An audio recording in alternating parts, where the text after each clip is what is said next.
Tonight at 9, the White House rescinds its previous order to freeze federal aid.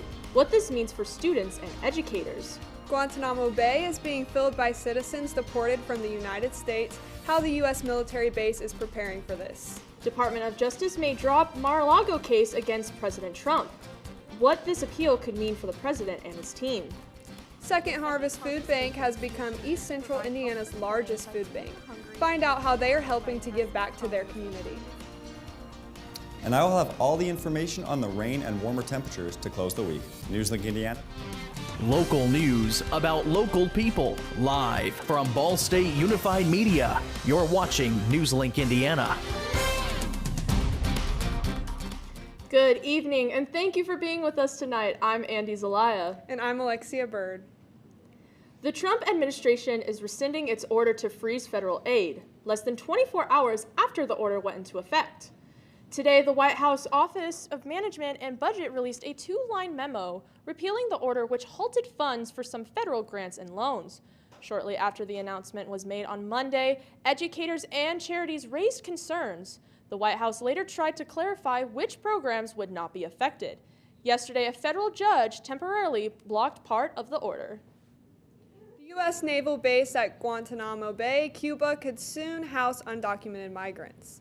Today, President Donald Trump said he will sign an executive action ordering the federal government to prepare for the base to hold up to 30,000 migrants. Trump did not specifically say what his executive action would involve or when he would be signing it. However, U.S. officials said the facilities at Guantanamo Bay are not prepared to house that many migrants, adding that managing that amount of people would require much more military staff. President Donald Trump's administration wants to end the case against his former co-defendants in the classified documents investigation. The Justice Department has dropped an appeal filed by former special counsel Jack Smith to revive the criminal charges against Trump's employees. Last summer, a federal judge dismissed the case against Trump's valet, who worked as a property manager at Trump's Mar-a-Lago estate. He was accused of assisting the then former president in his alleged efforts to hide boxes of classified documents at Mar-a-Lago, and of making false statements to investigators. The appeals court has not yet signed off on the Justice Department's request to stop pursuing the appeal. And now, let's see what's going on in weather with Jay. Thank you, Andy. Thank you, Alexia. Looking at the current temperatures here, we have 35 in Indianapolis, 38 in Muncie, only 30 up in South Bend, and then a little bit warmer the further south and west you get throughout the Midwest as we head throughout the evening. Looking at the next 12 hours, 32. We're going to eventually taper off into the 30s, possibly dipping down to in the upper 20s before warming back up for tomorrow morning. And then for that those headlines that we are tracking, warmer temperatures, rainy end of the week, and early weekend cool down. The Second Harvest Food Bank is East Central Indiana's largest food bank, distributing 10,904,280 pounds of food to people facing hunger. NewsLink Indiana's Cameron No has the story. The Second Harvest Food Bank's mission is to provide help for today by feeding the hungry and hope for tomorrow by addressing the causes of food insecurity while empowering people towards self-sufficiency. They serve families in Blackford, Delaware, Grant, Henry, Jay, Madison, Randolph, and Wabash counties. Over 71,000 people in these counties are food insecure. Employees and volunteers proudly serve their community to give those the basic right of food. They don't only serve food, though. They go out in the community to try and put a smile on people's faces. Tina Clifton, the volunteer coordinator, shares her experience. One day, a friend of mine and I were passing out flowers, and something told me just to take a big bunch to this lady, and I walked up to her and I said, "Thank you for being a part of the community." And she started crying and said that she had been suicidal and this was her sign to hold on. Many families can feel lost and unsure of how to feed themselves, but this organization reminds the community that they don't need to feel ashamed and that they are here to help. Over 7,646,000 meals were given out to the community in 2024. This number was made possible by agency partners and mobile distributions. President and CEO Becca Clausen talks about this organization and the impact it can have. Being able to help the over 71,000 people who identify as food insecure in our 8-county region, and knowing that we are making a difference in their lives and that they are not going to bed hungry. Distributions are mostly out in the community, although they do have one from their warehouse on the first Saturday of every month. In Delaware County, they have distributions at the Muncie Mall on the second and fourth Thursdays of every month. Other distributions take place with their mobile markets. This organization has a strong need for assistance and urges Ball State students to volunteer. In Muncie, Cameron No, NewsLink, Indiana. If you would like to volunteer or make a donation, visit www.curehunger.org. A small business in Muncie has entered a national entrepreneur contest. NewsLink Indiana's Kamara Munn reports. In Muncie, there are many small businesses dedicated to giving back to the community. Mike Martin is the owner of the Common Market located in Southside Muncie and is an instructor for Ball State's Impact X class, teaching community members business tips free of cost. You bring your ideas to the class, and we try to help you turn it into a pitch deck or a mini business plan. That way you can try to approach investors or government or funders and try to say, here's an idea I have that I think will help my community. Impact X inspired Martin to enter a contest called Entrepreneur of Impact, an online competition for business owners who exemplify leadership and impact on their community. Martin is currently first in his group and one of 2 Muncie residents in the competition. Standing strong for almost a decade, the Common Market gives donations to food banks, community members, and a free space for organizations and groups to meet without the worry of funds. As a competitor, Martin has a chance to win $25,000, mentorship from Shark Tank judge Damon John, and an appearance in Forbes magazine. Martin says that if he won the competition through the help of community votes, there will be new housing available and new job opportunities through land he bought near the Common Market. There's a 15,000 square foot factory that we want to turn into an innovation center and bring in good jobs to the neighborhood. And so a real basic goal there is to put $25 an hour jobs that people could walk to in this neighborhood. To cast votes for the competition, visit entrepreneurofimpact.org. The first cut for the top 20 will take place January 30th. In Muncie, Kamara Munn, NewsLink, Indiana. The Common Market continues to provide needs for the community, and Impact X continues to welcome new members. Coming up, see how local Muncie nonprofit is helping with those with disabilities. And find out how Minnesota is helping diabetics afford medication.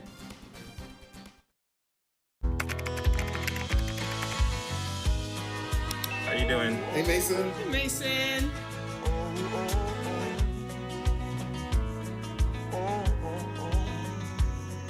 Thank you. A place to make my own, a place that I call home, this place that I call home. Mom was always organized, but she started forgetting to pay her bills on time. And she'd buy the same gifts over and over. Telling the girls about my Alzheimer's diagnosis was really hard. At first we had our cries, but then we were like, okay, let's make a plan. Early detection gave us time to adapt together. It's so important for you to think about what you can do and making the most of what you have. If you or your family are noticing changes, it could be Alzheimer's. Talk about seeing a doctor together. How do you know when you've made the right decision? It's the feeling you get in your gut, the one that tells you what's right or wrong. It's the one that says, sure, I can have a drink, or the feeling that says, okay, I've been drinking, now what? It's the voice inside you that says, I'm buzzed, better leave the car when it's time to go. Plan ahead, catch a sober ride. Buzz driving is drunk driving. When it comes to making plans, you are the best. What about those barbecues you plan in detail for your family? Or your daughter's first costume party? It was out of this world. The same way you plan each detail for those moments, start planning to protect you and your loved ones from a natural disaster. Sign up for local weather and emergency alerts. Prepare an emergency kit and make a family communications plan. Protecting your family is the best plan you can make. The nonprofit organization Livestream Services acts as a hub for older adults and people with disabilities. NewsLink Indiana's Lauren Burris met with the organization to better understand its impact. LifeStream Services provides to people at risk of losing their independence through programs and resources. Services include in-home care management, home-delivered meals, caregiver support, and transportation. For those seeking caregiver education or support, LifeStream acknowledges the often overlooked challenges faced by those caregiving. A monthly gathering is housed locally at By Hand and Fork. One caregiver coordinator wishes these resources were accessible to her. Create that community, right? Where they can come to and, be able to communicate with people on that same journey that they are on. The piece that they're really getting out of it is that connection, that engagement, that sharing of resources, and the ability to really speak freely. Assistance is available to individuals across 12 counties in East Central Indiana. A dementia outreach specialist hopes to spread awareness to these counties. I mean, they don't know where to go. They don't know what to do. And so that is, I'm hoping the mission will be also make it easier for those families, that there is help out there. Davidson feels the initiative is important because of its focus on education and preparation. Members of the community can get involved by donating, sponsoring, or volunteering for LifeStream. In Muncie, Lauren Burris, NewsLink, Indiana. And this isn't even all of what they have to offer. For further information, visit their online website at livestreamincorporated.org. People living in Minnesota who depend on insulin can now buy the medication for $35 a month. The move comes after a final settlement with Novo Nordisk.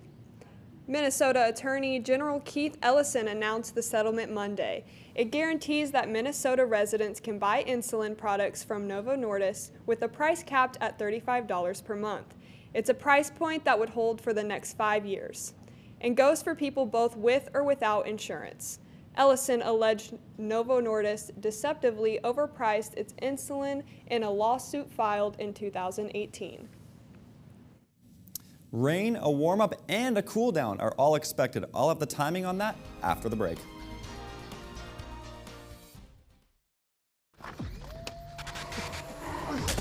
Multiple studies have shown that marijuana can slow both driver reaction and response time, which can be really dangerous. He's here. He's here. Wait. What? I can't drive. Why? My. Oh.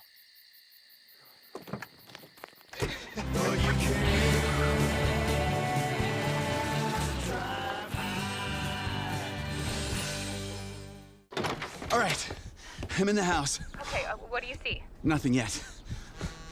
Hold on. I think I just heard something. I'm heading upstairs. Okay, I am almost there. I'm in the bedroom. Okay. Oh, shit. It's not here. What? The gun's not here. What do you mean? Where is it? Cameron, are you in there? Open the door. Come on, Cameron. When I was 10, my mom got deported. We had a difficult time, and I feel that's why I didn't get to finish school. My husband is really supportive in a way that he pushed me to go back to school. She wants to have a career so her kids can look up to her. They both keep me motivated to go to school, and they see that if I do it, like, they can do it too, you know? I feel that everything's possible. Find free adult education classes near you at finishyourdiploma.org. Food isn't just fuel to live, it's fuel to grow. My family relied on public assistance to help provide meals for us. These meals fueled my involvement in theater and the arts as a child, which fostered my love for acting. The Feeding America network of food banks helps millions of people put food on the table. When people are fed, futures are nourished. Join the movement to end hunger, and together we can open endless possibilities for people to thrive. Visit feedingamerica.org/actnow. Welcome back. Looking at the current temperatures across the region, we see 35 Indianapolis, 38 Muncie, 30 up in South Bend, a little bit cooler there, and a little bit warmer as you get a little further west throughout the Midwest this evening. 46 was the high today, a little bit warmer than our average of 36, so that warm-up is finally taking its effect in our area. And then the record high 65 back in 2013. So we are not quite at that record yet, but the warm-up is certainly our friend here. And then tonight, 30 degrees, nice and clear throughout the overnight. The clearness will continue throughout much of the overnight. Winds gusting 5 to 10 out of the southwest as we head into tomorrow morning. We see 8 a.m. 31 degrees. Again, those winds out of the south at around 5 to 10 miles an hour. So much calmer than we've seen over the past few days. And then around noon, it'll be 43 degrees. Again, those winds are starting to pick up throughout tomorrow and tomorrow evening, 10 to 15 out of the south. And then around 5 p.m. is when we're going to expect these spotty showers to move in, becoming more of a steady rain as we head throughout the evening and into the overnight. I'll have more on that in a little bit. Where first, these wind gusts, they're going to pick up considerably more than we have seen today. Not quite as much as we've seen the past few days, but mid to upper teens, 17 miles an hour, maybe up to 20 with the gusts in certain areas. Then they'll taper down, but then return on Friday evening before tapering off into the overnight then. For that precision cast, we see here rain moving into the area late Thursday. We can see it entering western Indiana at around 5 p.m. It's going to push its way up throughout the area, and then we can see another round follows behind that, even some wintry mix possible in areas in the northern part of the state. But we see that second round then sweeps through the area. We might even have a chance for some possible wintry mix, but likely just on the rain side. And then that cloud cover persists even after that rain pushes through our area.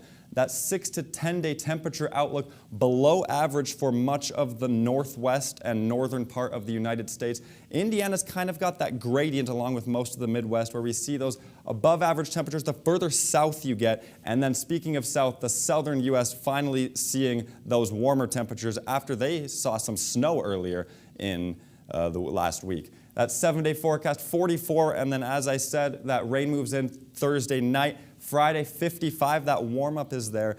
And then 38 with that cool down, with that rain system into Saturday. But then back up to 56 Sunday, 51 Monday. So that warm-up is really kind of sticking around here as we seem to be over the worst of the wintry weather that we saw before. But yeah, no, I'm kind of glad this winter weather is over. I'm a summer guy, so this is... No, I absolutely agree. I think it's crazy, just personally, for the weekend, how we go from, 38 to 56. Oh my gosh. That's just Indiana for you. No kidding. It's just going to be tossing us around. Like, do I go on a bike ride? Do I stay inside? What's the deal? And then you got to factor in the rain as well. Yeah. Talking about rain in January now after we've had all that snow is quite crazy. But they say Indiana has 11 seasons. So. I was just going to say Indiana, it's bipolarness. So we're still waiting on that second winter. Well, thank you so much, Jay. There's lots more to get to on NewsLink Indiana. Emma Deaton has a preview of sports. Thanks, Andy and Alexia. One Ball State squad looks to keep the streak alive while a former Cardinal finds a new nest. All this and more next in sports.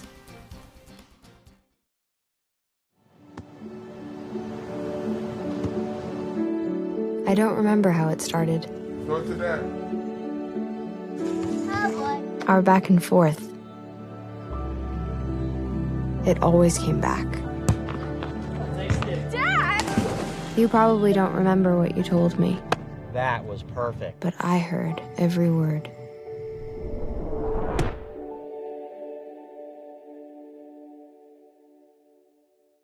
Whether it's our stories, the warmth of our laugh, or our family's secret sauce, we all bring something different to the table. So make some space. The power of connection is waiting right outside your comfort zone. Learn how you can help strengthen your community at belongingbeginswithus.org/teamup. You quit smoking and thought, that's that. But here's the thing about lung cancer. By the time you see the symptoms, it could be too late.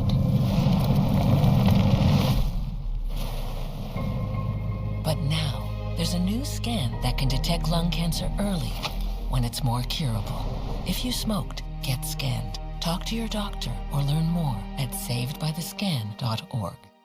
At night, NewsLink Indiana brings you the news before you go to bed. But Friday mornings, you're waking up with Cardinal Weather, bringing you up to speed on the day's top stories. And giving you up-to-the-minute conditions from the Ball State Weather Center. And of course, lots of fun. I gave mine personality. Look, it's got eyebrows. Ooh, my lucky glove didn't even work. But I also am excited for those fall temperatures. Start your Friday mornings with Cardinal Weather, live on the Cardinal Weather Facebook page. Welcome back to NewsLink Indiana. I'm Emma Deaton with sports. Cardinals women's basketball flies to Ohio for some midweek action against the Bobcats. The Cards look to continue their win streak and undefeated MAC record, while the Bobcats try to get back on their feet with a 2-6 record to MAC play. Currently, the Bobcats lead the all-time series 39-34, but recently the Cardinals have been at the top of the nest. In their 3 meetings last year, Ball State swept the matchups, including a victory in the MAC playoffs, to bounce the Bobcats out of contention. After 4 quarters, the Cards fended off the Bobcats with an 83-61 win. To take things to the course, NewsLink Indiana's Jake Dickman is here to tell us more about how a Delaware County team is breaking the mold of past decades. Thanks, Emma. Delaware County is stuck in the middle of quite a large drought when it comes to representation in the sport of cross country. But that drought may be coming to an end due in part to the Yorktown Tigers. Recently, I had the chance to talk with the coaches and runners attempting to bring the much-needed rain to end the drought. 1969. That's the last time a Delaware County team sent all 7 runners to the state cross-country meet. And this season, Yorktown came oh so close to ending that drought. We just missed it this year. We were the first spot out of advancing for state as a team. 1 team spot into the Tiger season early, but all is not lost. For the 2nd year in a row, Yorktown sent a lone freshman to the biggest meet of the year in Thomas Loney. It was a lot of pressure, kind of just felt like the world was on my shoulders. The weight of the world wasn't enough to slow Loney down, though, as his state time topped the time that he ran at the same course earlier this year by 24 seconds. Loney isn't the only quick underclassman on the team either. In fact, this Tiger team is dominated by underclassmen, with 6 of the top 7 runners being sophomores or younger. Yorktown head coach Jared Turner knows, however, that despite the potential, the work is just getting started. Everybody that's part of this program is super excited because we have a lot of potential. And the kids have already shown some returns on that potential. But just like I told the team, like at some point you got to turn that potential into production. While turning potential into production may be difficult, sophomore runner Wyatt Turner knows that the youth of this team can lighten the load.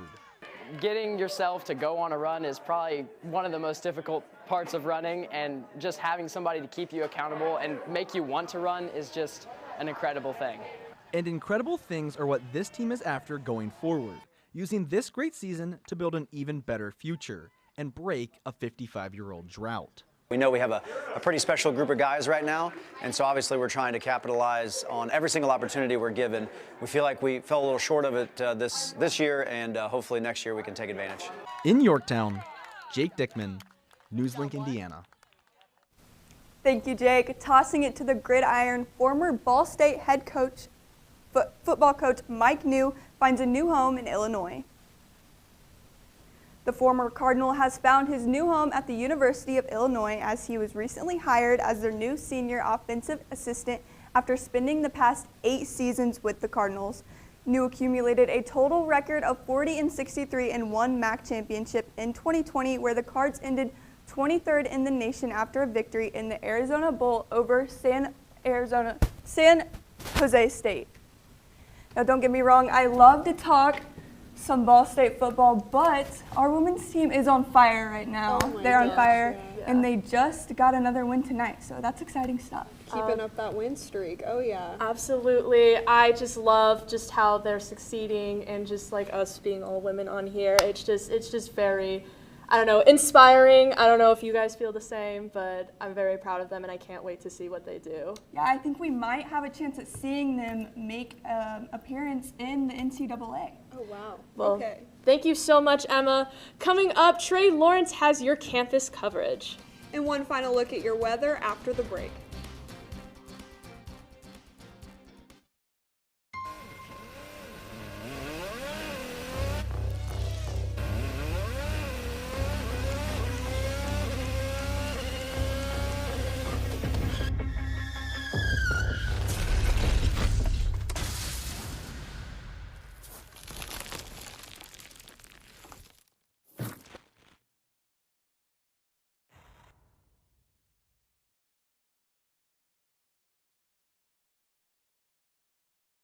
I don't think that many kids in my son's school even do it.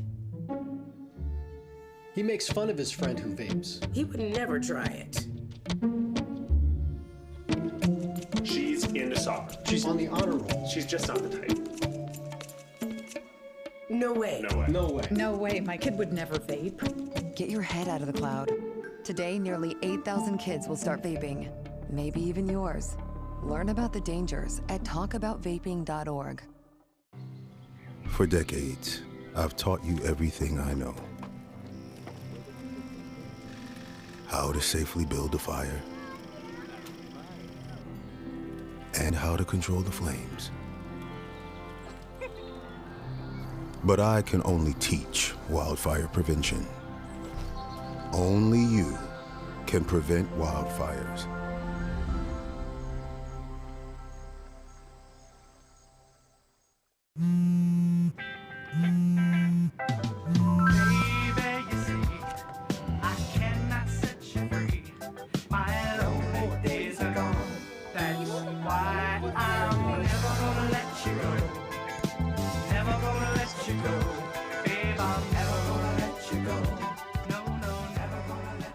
Here you go. Thank you. Thank you.